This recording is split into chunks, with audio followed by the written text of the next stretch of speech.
السلام عليكم ورحمة الله وبركاته. إن الحمد لله نحمده ونستعينه ونستغفره ونؤمن به ونتوكل عليه ونعوذ بالله من شرور أنفسنا ومن سيئات أعمالنا. من يهده الله فلا مضل له ومن يضلل فلا هادي له. وأشهد أن لا إله إلا الله وحده لا شريك له وأشهد أن محمدًا عبده ورسوله. يا أيها الذين آمنوا اتقوا الله حق تقاته ولا تموتن إلا وأنتم مسلمون. أما بعد. அன்பார்ந்த சகோதரர்களே, புனித ரமதான் மாதத்துடைய 13வது நோன்பை நோற்ற நிலையில் நாம் உட்கார்ந்திருக்கிறோம். ஒவ்வொரு நாளும் நாம் அல்லாஹ்வுடைய தீன் மார்க்கத்திலிருந்து குர்ஆன் ஹதீஸுடைய போதனைகளை செய்திகளை நாம் பார்த்து வருகிறோம். அந்த தொடரிலே இன்று அல்லாஹு தஆலா சூரா ஆல இம்ரானிலே அவருடைய அடியார்களை பார்த்து அல்லாஹு தஆலா ஒரு அழைப்பு விடுக்கிறான். வசாரிஉ இலா மக்ஃபிரத்தின் மிர் ரப்பிக்கும் வஜன்னத்தின் அர்துஹஸ் ஸமாவாத்து வல் அர்த் உஇத்தத் லில் முத்தகீன். வசாரிஉ இலா மக்ஃபிரத்தின் மிர் ரப்பிக்கும், உங்களுடைய ரப்பின் மன்னிப்பின் பால் நீங்கள் விரைந்து வாருங்கள் என்று அல்லாஹு தஆலா நமக்கு அழைப்பு விடுக்கிறான். அல்லாஹ்வுடைய விசாலமான அந்த மன்னிப்பின் பால் நம் அனைவரையும் விரைந்து வருமாறு அல்லாஹு தஆலா அழைப்பு விடுக்கிறான். அடுத்ததாக வஜன்னத்தின் அர்துஹஸ் ஸமாவாத்து வல் அர்த், வானங்கள் பூமியை போன்று விசாலமான அகலமான சுவர்க்கத்தின் பால் நீங்கள் விரைந்து வாருங்கள். அப்போ அல்லாஹு தஆலா ரெண்டு அழைப்பு. ஒன்று அவருடைய மன்னிப்பின் பால் விரைந்து வருமாறு சொல்கிறான். அடுத்து சுவர்க்கத்தின் பக்கம் விரைந்து வருமாறு சொல்கிறான். அப்படி சொல்லிட்டு அல்லாஹ் சொல்கிறான், உஇத்தத் லில் முத்தகீன், அந்த சுவர்க்கம் என்பது முத்தகீன்களுக்கு தயார்படுத்தி வைக்கப்பட்டிருக்கிறது. இறையச்சம் உள்ளவர்களுக்கு, தக்வா உள்ளவர்களுக்கு, அல்லாஹ்வை எப்பொழுதும் அஞ்சி பயந்து வாழக்கூடியவர்களுக்கு அந்த சுவர்க்கம் தயார்படுத்தி வைக்கப்பட்டிருக்கிறது. இப்படி அல்லாஹு தஆலா சொல்லிட்டு அடுத்த வசனத்திலே சொல்கிறான், அந்த சுவர்க்கத்துக்கு தகுதியான இறையச்சம் உள்ளவர்களுடைய பண்புகளை பற்றி எல்லாம் குறிப்பிடும் பொழுது அவர்கள் எப்படிப்பட்டவர்கள் தெரியுமா? அவர்கள் அல்லாஹ்வுடைய பாதையில் அவர்கள் செல்வத்திலே இருக்கும் பொழுதும் ஏழ்மையில் இருக்கும் பொழுதும் செலவழிப்பார்கள். வல் காதிமீன் அல் கைத், அவர்களுக்கு கோபம் ஏற்படும் பொழுதோ அந்த கோபத்தை அடக்கிக் கொள்வார்கள், கோபத்தை விழுங்கிக் கொள்வார்கள். அதேபோல் வல் ஆஃபீன அனின் நாஸ், மக்களை மன்னிப்பார்கள்.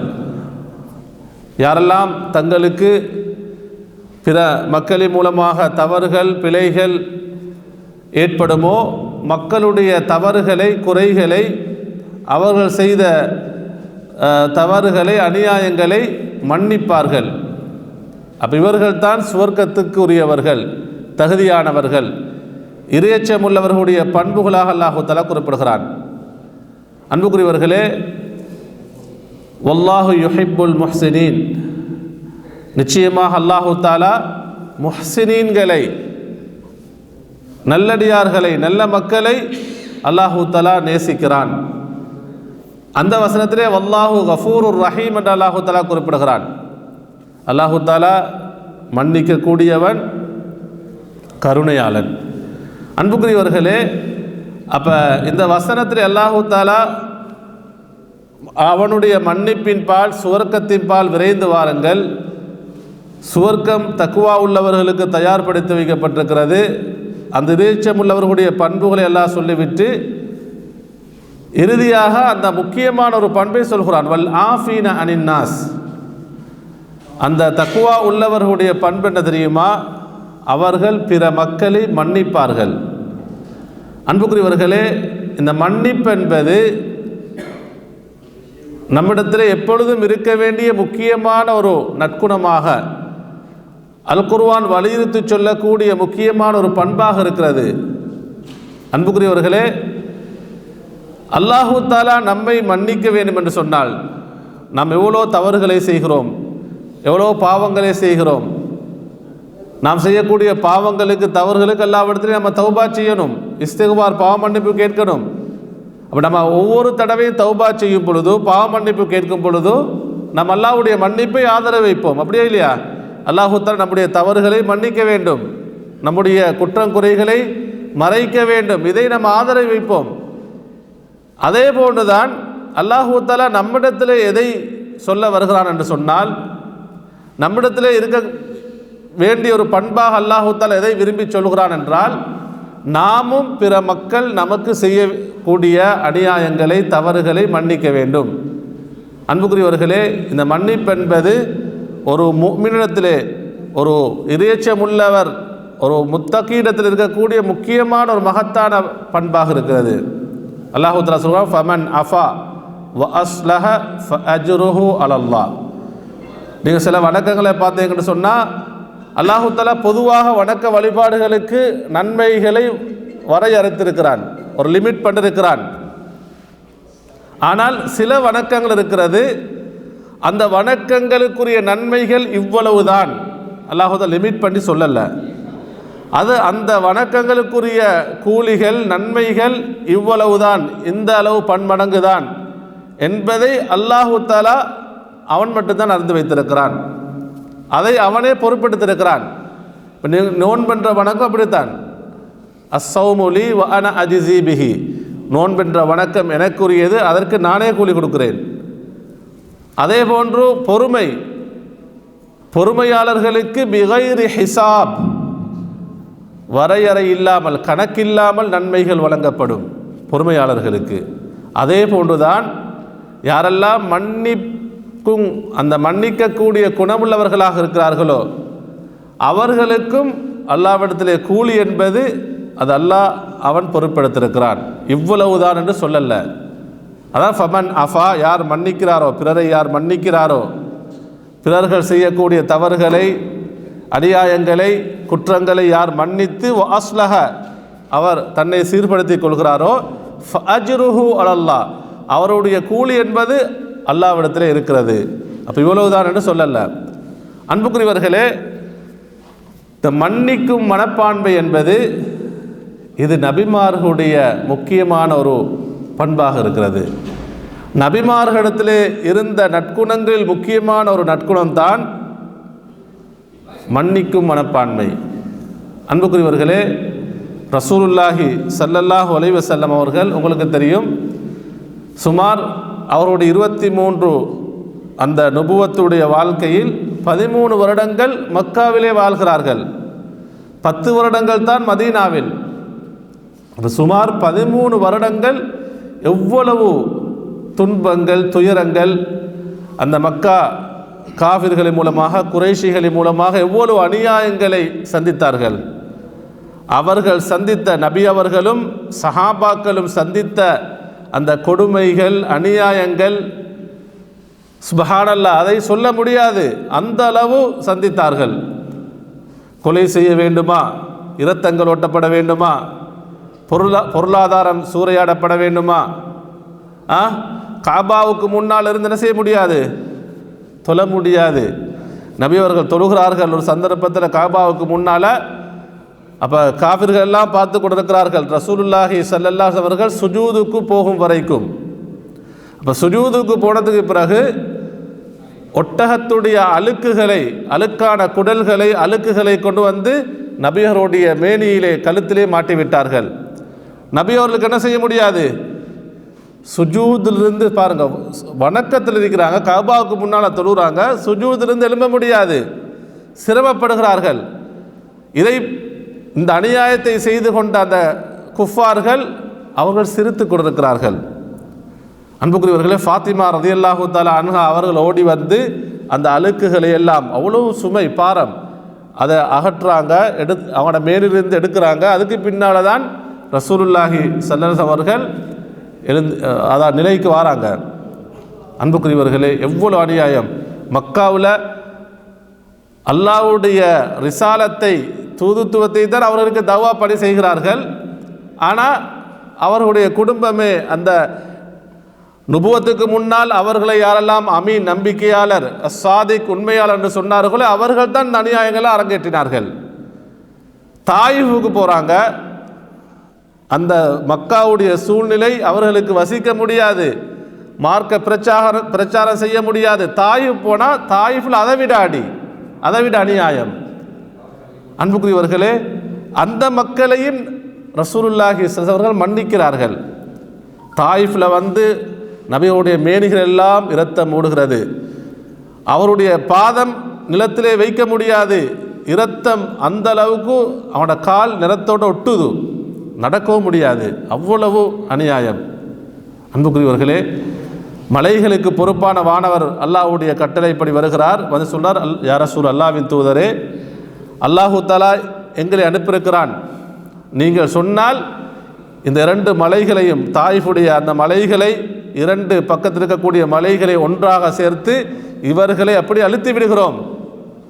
அன்புக்குரியவர்களே, நபிவங்க எவ்வளோ அநியாயம் செய்யப்பட்டும் அதை விரும்பல. என்ன சொன்னாங்க?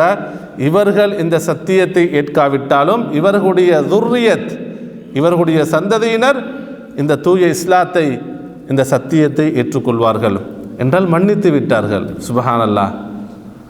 நபி அவர்களை விட நாங்கள் மேன்மையானவர்களா? அன்புக்குரியவர்களே, அப்போ மக்காவில் வசிக்க முடியாத நிலைமை, மதீனாவுக்கு ஹிஜ்ரத் போகிறாங்க. அங்கே அன்புக்குரியவர்களே, மதீனாவில் வசிக்கும் பொழுது ஹிஜ்ரி 8ஆம் ஆண்டு மக்காவுடைய வெற்றி என்ன நபி அவர்களுக்கு கிடைக்கிறது. அப்போ ரசூலுல்லாஹி ஸல்லல்லாஹு அலைஹி வஸல்லம் அவர்கள் 40வது வயதில் அவங்களுக்கு நுபுவத் கிடைக்கிது. அவங்க மரணிப்பதற்கு சுமார் 3 வருடங்களுக்கு முன்னால் தான் மக்காவுடைய அந்த அதிகாரம் அவர்களுடைய கைக்கு வருது. சுமார் 10,000 நபிமார், அதாவது சஹாபாக்களோட ரசூலுல்லாஹி ஸல்லல்லாஹு அலைஹி வஸல்லம் மக்காவை நோக்கி வருகிறார்கள். காபாவுக்கு முன்னால் நிற்கிறாங்க சுமார் 10,000 சஹாபாக்கள். ஆனால் அந்த இறை நிராகரிப்பாளர்கள், காஃபிர்கள் குறைவானவர்கள். அவர்களுக்கு என்னவும் செய்ய முடியும், சஹாபாக்களுக்கு அவர்களுக்கு ரிட்டன் என்னவும் செய்ய முடியும். அவ்வளோ ஏன் தகுதியானவர்கள். கொலை செய்யப்பட்டிருக்கிறார்கள், உடைமைகள் பறிக்கப்பட்டிருக்கிறார்கள், ஊரை விட்டு விரட்டப்பட்டார்கள். அப்போ திரும்ப நிற்கிறாங்க, பெரும் பலத்தோடு நிற்கிறார்கள். அன்புக்குரியவர்களே, ரசூலுல்லாஹி ஸல்லல்லாஹு அலைஹி வஸல்லம் நற்குணத்தை பாருங்கள், அந்த மன்னிக்கும் மனப்பான்மையை பாருங்கள். இதெல்லாம் நம்ம தெரிக்கணும். அன்புக்குரியவர்களே, யா மஅஷர குரைஷ், அந்த குறைஷி மக்களை அழைக்கிறார்கள். குறைஷி மக்களே, மா ததுன்னூன அன்னி ஃபாயிலும் பிக்கும், நான் இப்பொழுது உங்களுக்கு என்ன செய்வேன் என்ன நீங்கள் நினைக்கிறீங்க என்ன கேட்குறாங்க. பாருங்க, நம்மண்ட எவ்வளோ திமிரோட போவோம், அப்படியே இல்லையா? நமக்கு ஒத்தன், அதாவது நம்ம குடும்பத்தை சேர்ந்தவங்க, நம்முடைய ஊரை சேர்ந்தவங்க, நம்மளோட தெருவை சேர்ந்தவங்க, அடுத்த பிற ஜமாத்தை சேர்ந்தவங்க நமக்கு ஏதாவது அநியாயம் செஞ்சு நம்ம பார்த்துட்டு இருக்கிறது அவங்கள பழி வாங்குறதுக்கு. நமக்கு ஒரு அதிகாரம் வந்தால் நம்ம எவ்வளோ ஆட்டம் காட்டுவோம், எவ்வளோ பெருமை அடிப்போம். சுப்ஹானல்லாஹ். ரசூலுல்லாஹி ஸல்லல்லாஹு அலைஹி வஸல்லம் அவர்கள் எவ்வளவு அநியாயங்களை சுமந்து கொண்டவர்கள். சஹாபாக்கள் பெரும் பலத்தோட காபாவுக்கு முன்னால் நிற்கிறாங்க, காபாவுடைய வாசலுக்கு முன்னால். காஃபிர்கள் மிக குறைவானவர்களாக இருக்கிறார்கள், அவருக்கு எந்த அதிகாரமும் இல்லை. நபி அவர் நினைச்ச எதுவும் செஞ்சிருக்கலாம். அன்புக்குரியவர்களே, என்ன சொன்னாங்க தெரியுமா? மா ததுன்னூன அன்னி ஃபாயிலும் பிக்கும், நான் உங்களுக்கு இப்போது என்ன செய்வேன் உங்களுக்கு தெரியுமா? சுப்ஹானல்லாஹ். குறைஷிகள் சொன்னார்கள், ஹைரன், நீங்கள் நன்மையை மட்டும்தான் செய்வீர்கள். சுப்ஹானல்லாஹ், எவ்வளோ நம்பிக்கை வச்சுருந்தாங்க. ஏன் தெரியும்? அவ்வளோ அவனோட நற்குணம். அன்புக்குரிய பொறுமை, சகிப்புத்தன்மை, மன்னிக்கும் மனப்பான்மை எல்லாம் ரசூலுல்லாஹி ஸல்லல்லாஹு அலைஹி வஸல்லம் அவர்களிடத்தில் இருந்தது. வ இன்னக லஅலா ஹுலுகின் அதீம், அல்லாஹ் தஆலா சொல்றார், நீங்கள் மகத்தான நற்குணத்திலே இருக்கிறீர்கள். அப்போ அவங்க சொன்னாங்க, ஹைரன், அல்லாஹ்வின் தூதரே, நீங்கள் நன்மை மட்டும்தான் செய்வீர்கள், எங்களுடைய விஷயத்தை நலவு மட்டும்தான் செய்வீர்கள். ஏன் தெரியுமா? அஹுன் கரீம், நீங்கள் சங்கையான சகோதரர். வபுனு அஹின் கரீம், சங்கையான சகோதரருடைய மகன். அதனால் நீங்கள் நலவை தவிர எதுவும் செய்ய மாட்டீர்கள். அதில் உறுதியாக இருந்தார்கள். அன்புக்குரியவர்களே, ரசூலுல்லாஹி ஸல்லல்லாஹு அலைஹி வஸல்லம் அவர்கள் அந்த மக்களை பார்த்து சொன்னாங்க, ஆம், நான் உங்களுக்கு நன்மையை மட்டும்தான் செய்வேன். அதாவது யூசுப் அலைஹிஸ்ஸலாம் அவர்கள் எதை சொன்னார்களோ தன்னுடைய சகோதரர்களை பார்த்து, அவர்கள் எவ்வளோ அநியாயம் செய்யப்பட்டாங்க சகோதரர்களா. யூசுப் அலைஹிஸ்ஸலாம் தன்னுடைய சகோதரர்களை பார்த்து என்ன சொன்னார்களோ அதைத்தான் நான் உங்களுக்கு சொல்கிறேன்.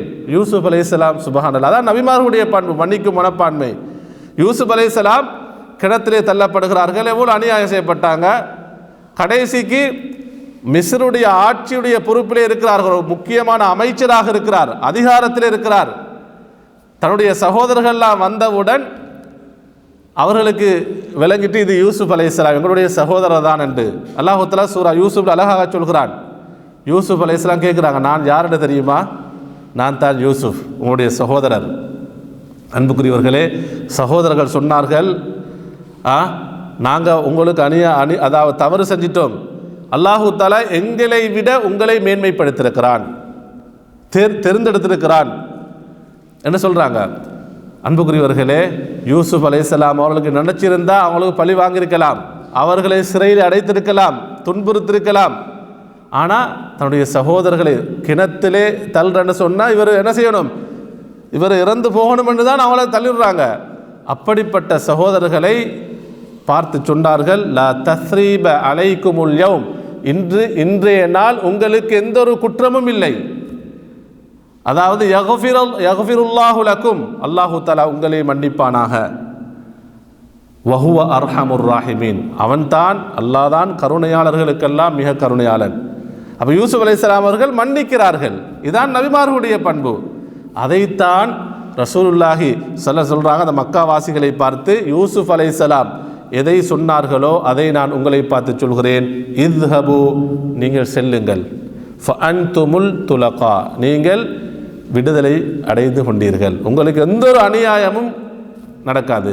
நபியாக இன்னும் வலியுறுத்தி சொல்றாங்க, யாரெல்லாம் இந்த பள்ளிக்குள்ளே வாராங்களோ அவர்கள் ஃபஹுவ ஆமீன், அவர் பாதுகாப்பு பெற்று விட்டார். அபூ சுஃபியானுக்கு பெரும் பயம் இருந்தது. அவர் நபியாக சொன்னாங்க, அபூ சுஃபியான் அன்று மக்காவுடைய பெருந்தலை, அதுக்கு பிறகு இஸ்லாத்தை ஏற்றுக்கொள்றாரு. அபூ சுஃபியானுடைய வீட்டுக்குள்ளே யாரெல்லாம் போய் ஒளிந்து கொள்கிறார்களோ அவரும் பாதுகாப்பு பெற்று விட்டார். யாரெல்லாம் தங்களுடைய வீட்டுடைய கதவுகளை மூடிக்கொள்கிறார்களோ அவர்களும் பாதுகாப்பு பெற்று விட்டார்கள். அப்போ யாருக்கும் எந்த ஒரு அநியாயம் செய்யப்பட மாட்டாது. அன்புக்கு எவ்வளவு மன்னிக்கக்கூடிய இந்த மனப்பான்மை நபிமார்கள். சஹாபாக்கள் சுப்ஹானல்லாஹ், பாருங்க, அபூபக்கர் சித்திக் ரலியல்லாஹு அன்ஹு ஒரு செய்தி, இது புகாரில் வருது, ஆயிஷா ரலியல்லாஹு தஆலா அன்ஹா அவர்களுடைய மான விஷயத்திலே சில முனாஃபிக்கீன்கள், அதிலே சில நபித்தோழர்களும் அந்த முனாஃபிக்கினுடைய பேச்சிலே சேர்ந்து அவர்களும் பேசினார்கள். எப்படி ஒரு அவதூறுன்னு சொன்னால் விபச்சாரத்தை சம்பந்தப்படுத்தி பேசுகிறாங்க. ரசூலுல்லாஹி ஸல்லல்லாஹு அலைஹி வஸல்லம் மனைவி அபூபக்கர் சித்திக் ரலியல்லாஹு அன்ஹுடைய மகள். அன்புக்குரியவர்களே, அல்லாஹு தஆலா அவர்களை தூய்மைப்படுத்தி அல்லாஹு தஆலா குர்ஆனுடைய வசனத்தை இறக்குகிறான். இந்த அவதூறு பரப்பியவர்களில் அபூபக்கர் ரலியல்லாஹு குடும்பத்தைச் சேர்ந்த மிஸ்தஹ் ரலியல்லாஹு அன்ஹு, அவர் குடும்பத்தைச் சேர்ந்தவர், பத்ரிலே கலந்து கொண்டவர். அன்புக்குரியவர்களே, அவர் இதில் சம்பந்தப்பட்டார். அபூபக்கருடைய குடும்பத்தைச் சேர்ந்தவர். அவருக்கு மாதாந்த செலவு கொடுக்கிறது யாரு? அவருடைய செலவீனங்களை பொறுப்பெடுத்தது அபூபக்கர் அன்ஹு. ஒவ்வொரு நாளும் மாதாந்தம் அவருடைய எல்லா செலவுகளையும் பொறுப்பெடுத்திருந்தார்கள். பாருங்க எப்படி சுப்ஹானல்லாஹ். ஆனால் அபூபக்கர்லாம் அவரை பழி வாங்கல, கவலையோட சொல்கிறாங்க, இதுக்கு பின்னால் மிஸ்தஹுக்கு நான் செலவழிக்க மாட்டேன். இன்றைக்கு நம்ம நிலைமை எப்படி? இப்படி இல்லை. ஒரு சாதாரண விஷயத்துக்கே நம்ம உறவுகளை பகைத்து கொள்கிறோம். கூட பிறந்த நானா தம்பி, அண்ணன் தம்பியை நாங்கள் பகைத்து கொள்கிறோம். பெரும் பெரும் விஷயத்துக்கு இல்லை, ஒரு சின்ன சின்ன காசு பிரச்சனைக்கு, ஒரு காணி பிரச்சனைக்கு, அல்லது குடும்பத்தில் நடக்கக்கூடிய சில சில பேச்சுக்களுக்கு நம்ம இன்றைக்கு பல வருடங்களாக பேசாமல், கதைக்காமல், மன்னிக்காமல் நாங்கள் வாழ்ந்து கொண்டிருக்கிறோம். மிஸ்தஹ் ரலியல்லாஹு அன்ஹு சொல்கிறாங்க, கவலையோட நபியாவுடைய மனைவி தன்னுடைய அன்பு மகள் ஆயிஷா, உம்முல் முஃமினீன் ஆயிஷா ரலியல்லாஹு தஆலா அன்ஹா, அவங்களோட விஷயத்தில் நான் இவருக்கு என்னுடைய குடும்பமாக இருந்தும் இவருக்கு செலவழிச்சும் இவரும் இந்த அவதூறுல சேர்ந்துட்டாரே. அன்புக்கு இவர்களே சொன்னார், இதுக்கு பின்னா நான் மிஸ்தஹுக்கு செலவழிக்க மாட்டேன். அல்லாஹு தஆலா சூரத்து நூறுடைய 22வது வசனத்தை இறக்குகிறான். எப்படி தெரியுமா? வலா யஅ்தலி உலுல் ஃபضலி மின்கும் வஸ்ஸஆ. அல்லாஹ்வுடைய புறத்திலிருந்து கொடை வழங்கப்பட்டவர்கள், செல்வங்கள் வழங்கப்பட்டவர்கள் சத்தியம் செய்யக்கூடாது. எதை சத்தியம் செய்யக்கூடாது? தங்களுடைய உறவுக்காரர்களுக்கு, உலுல் குர்பா வல் மசாக்கி, ஏழைகளுக்கு, வல் முஹாஜிரின் ஃபீ சபீலில்லா, அல்லாஹ்வுடைய பாதையில் ஹிஜ்ரத் வந்தவர்களுக்கு செலவழிக்க மாட்டேன் என்று சொல்லக்கூடாது. அப்படி சத்தியம் செய்ய வேண்டாம் அல்லாஹ் தஆலா சொல்லிட்டு என்ன கேட்குறான் தெரியுமா? அலா துஹிப்பூன ஐ யக்ஃபிரல்லாஹு லக்கும், அல்லாஹ் தஆலா உங்களை மன்னிப்பதை நீங்கள் விரும்பவில்லையா? அல்லாஹ் தஆலா உங்களை மன்னிப்பதை விரும்பவில்லையா? வல்லாஹு கஃபூருர் ரஹீம், அல்லாஹ் தஆலா மன்னிக்கக்கூடியவன், கருணையுள்ளவன். அன்புக்குரியவர்களே பாருங்க, சுப்ஹானல்லாஹ். அதான் சஹாபாக்களுடைய நற்குணம் என்பது. அல்லாஹ்வுடைய வசனம் என்றால் உடனே கட்டுப்படுவார்கள். உண்மையில் அபூபக்கர்லாம் மிஸ்தாஹுக்கு எந்த ஒரு அநியாயம் செய்யல, வாயால் ஏசவோ பேசவோ அடிக்கவோ எதுவும் செய்யல. அவங்க சொன்னது, நான் இதுக்கு பின்னால் செலவழிக்க மாட்டேன். அல்லாஹ்வுடைய கட்டளை இப்படி வந்தவுடன் அபூபக்கர் அங்க சொன்னாங்க, பலா வல்லாஹி, அல்லாஹ்வின் மீது சத்தியமாக, உஹிப்பு ஐ யக்ஃபிரல்லாஹு லீ, அல்லாஹு தஆலா என்னை மன்னிப்பதை நான் விரும்புகிறேன். உடனே மிஸ்தாஹ்கிட்ட போகிறாங்க, சொன்னாங்க, இதுக்கு பின்னால் நான் உங்களுக்கு வளமை போன்று உங்களுடைய விஷயத்தில் செலவழிப்பேன். அன்புக்குரியவர்களே, அப்போ இதெல்லாம் நமக்கு என்ன தெளிவுபடுத்துகிறது? அல்லாஹு தஆலா குர்ஆனிலே மன்னிப்பை பற்றி, அதனுடைய சிறப்பை பற்றி சொல்கிறான். நபிமார்களுடைய முக்கியமான நற்குணங்கள் ஒன்றுதான் மன்னிக்கக்கூடிய மனப்பான்மை. இந்த குணம், நற்குணம் நம்மிடத்தில் இருக்கிறதா? அன்புக்குரியவர்களே, நம்ம இன்றைக்கு சாதாரண விஷயங்களுக்கெல்லாம் நாம் உறவுகளை பகைக்கிறோம். அதே போன்று கூட பிறந்தவர்களை, இரத்த உறவுகளை பகைக்கிறோம். நண்பர்களிடத்திலே நாம் பகைத்து கொள்கிறோம். ஏன் தெரியுமா? நிறைய பேர் சொல்கிறாங்க, இவன் எனக்கு இதை செஞ்சுட்டான், அல்லது அவர் இதை செஞ்சுட்டான், நான் இவரை மன்னிக்க மாட்டேன், இப்படியெல்லாம் சொல்லக்கூட இருக்கிறார்கள்.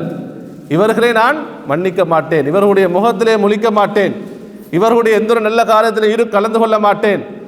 இன்னும் சில பேர் அதிகமாக எப்படி சொல்கிறாங்கன்னு சொன்னால், நான் இவருடைய மையத்துக்கு கூட, ஜனாசாவில் கூட கலந்து கொள்ள மாட்டேன், இப்படியெல்லாம் சொல்லக்கூட இருக்கிறார்கள். அன்புக்குரியவர்களே, இது ஒரு முஃமினுடைய பண்பாக இல்லை. அன்புக்குரியவர்களே, நம்ம ரசூலுல்லாஹி ஸல்லல்லாஹு அலைஹி வஸல்லம் அவர்களுடைய நற்குணங்களை நாம் எடுத்துக்கொள்ள வேண்டும். எவ்வளவு அநியாயம் இழைக்கப்பட்டும், எவ்வளவு துன்புறுத்தப்பட்டும், ஊரையெல்லாம் விற்றும் அவர்கள் விரட்டப்பட்டும், அன்புக்குரியவர்களே, அவர்களுக்கு அந்த அதிகாரமும் எல்லாம் வந்ததுக்கு பின்னால் அவங்க அந்த மக்களை மன்னிக்கிறாங்கன்னு சொன்னால், நம்ம என்ன சொல்கிறோம்? ரசூலுல்லாஹி ஸல்லல்லாஹு அலைஹி வஸல்லம் அவர்களை நேசிக்கிறோம், அவர்களை பின்பற்றுகிறோம் என்று நம்ம சொல்லக்கூடிய நாம், இந்த நற்குணங்கள் எல்லாம், நல்ல பண்புகள் எல்லாம் நம்மிடத்தில் இருக்கிறதா? இந்த அழகிய குணங்கள் நம்மிடத்தில் இருக்கிறதா? உக்பத் இப்னு ஆமிர் ரலியல்லாஹு அன்ஹு சொல்கிறாங்க, ரசூலுல்லாஹி ஸல்லல்லாஹு அலைஹி வஸல்லம் அவர்கள் என்னுடைய கையை பிடித்து சொன்னார்கள். என்ன சொன்னாங்க தெரியுமா? சில் மன் கதஅக், உன்னை துண்டித்து வாழக்கூடியவனிடத்திலே நீ சேர்ந்து வாழு. நம்ம இன்றைக்கு நம்ம இரத்த உறவுகளில், உறவுக்காரர்களில், நண்பர்களில் நம்மளை துண்டிச்சிட்டா நம்ம என்ன சொல்லுவோம் தெரியுமா? போனால் போகட்டும், இதுக்கு பின்னால் நானும் அவன் உறவை அல்ல உறவுக்காரனை துண்டிச்சாச்சு, நான் இப்படி தான் சொல்கிறோம். ஆனால் மார்க்கம் என்ன சொல்லுது? அல்லாஹ் என்ன சொல்கிறான்? சில் மன் கதஅக், உன்னை துண்டித்து வாழக்கூடியவனை நீ சேர்ந்து நட. வஆதி மன் ஹரமக், உனக்கு தடுத்து கொள்ளக்கூடியவன், உனக்கு தராதவனுக்கு நீ கொடுத்து உதவு என்று மார்க்கம் சொல்லுது. வஅஃபு அம்மன் வலமக், உனக்கு அநியாயம் செய்தவனை நீ மன்னிக்க வேண்டும் என்று மார்க்கம் சொல்கிறது. அன்புக்குரியவர்களே, இதுதான் இஹ்சான். இஹ்சான் என்று சொன்னால், நம்ம எதை மக்களுக்கு நம்ம கொடுக்கிறோமோ அதைத்தான் அல்லாஹ் நமக்கு தருவான். நம் மக்களுக்கு நம்ம உதவி செய்தால் அல்லாஹ் தான் நமக்கு உதவி செய்வான். மக்களுடைய கஷ்டத்தை நீக்கினால் அல்லாஹ் நம்முடைய கஷ்டத்தை நீக்குவான். இதான் இஹ்சான் என்பது. வல்லாஹு யுஹிப்புல் முஹ்சினீன், முஹ்சினீன்களை அல்லாஹ் தஆலா விரும்புகிறான் என்று சொன்னால் இதுதான் இஹ்சான். மற்றவர்களுடைய குறைகளை நாம் மறைத்தால் அல்லாஹ் நம்முடைய குறைகளை மறைப்பான். அதே போன்றுதான் பிற மக்களை நாங்கள் மன்னித்தால், அல்லாஹு தாலா நம்முடைய தவறுகளை நம்முடைய பாவங்களை மன்னிப்பான். அதை தான் சூரத்து நூர் அல்லாஹ் கேட்குறான், அலா துஹிப்பூன ஐ யக்ஃபிரல்லாஹு லக்கும், அல்லாஹ் உங்களை மன்னிப்பதை நீங்கள் விரும்பவில்லையா? அப்போ நம்ம அல்லாஹ்வுடைய மன்னிப்பை விரும்புகிறோமா இல்லையா? அல்லாஹும்ம ஃபிர்லி அல்லாஹும்ம ஃபிர்லனா, நாங்கள் பாவ மன்னிப்பு கேட்குறோம், தௌபா செய்கிறோம், இஸ்திக்ஃபார் செய்கிறோம்டா அல்லாஹ் நம்முடைய பாவங்களை மன்னிக்கணும், நம்முடைய குறைகளை மன்னிக்கணும், நம்முடைய தவறுகளை மன்னிக்கணும். இதைத்தான் நம்ம அல்லாஹ்ட்ட விரும்புகிறோம். அப்போ இதை நம்ம அல்லாஹ்வுடைய மன்னிப்பை விரும்பக்கூடிய நாம் நம்முடைய உறவுக்காரர்கள், நம்முடைய நண்பர்கள், நம்முடைய இரத்த உறவுகள், பிற முஸ்லீம்கள், அவர்களையும் நாங்கள் மன்னிக்கணும். மன்னிப்பதன் மூலமாக நிச்சயமாக அல்லாஹு தாலா நம்முடைய அந்தஸ்துகளை, நம்முடைய கண்ணியத்தை உயர்த்துவான். மன்னிப்பது கோழைத்தனம் அல்ல, அதுதான் வீரம். மார்க்க சொல்லுது, அல்லாஹு தாலா யாரிடத்திலே மன்னிக்கும் மனப்பான்மை இருக்கிறதோ அவர்களுடைய அந்தஸ்துகளை உயர்த்துவான், அவர்களை மேன்மைப்படுத்துவான். ரசூலுல்லாஹி ஸல்லல்லாஹு அலைஹி வஸல்லம் அவர்கள் குறிப்பிடுகிறார்கள். அன்புக்குரியவர்களே, வல் ஆஃபீன அனின்னாஸ், இது இறையச்சம் உள்ளவர்களுடைய பண்பு, சுவர்க்கத்துக்கு தகுதியானவர்களுடைய பண்பு, மன்னிக்கும் மனப்பான்மை. இதை நாமும் நம்மிடத்திலே எடுத்துக்கொள்ள வேண்டும். அல்லாஹு தாலா நம் அனைவரையும் புரிந்து கொள்வானாக. வ ஆஹிரு தஅவானா அல்ஹம்துலில்லாஹி ரப்பில் ஆலமீன்.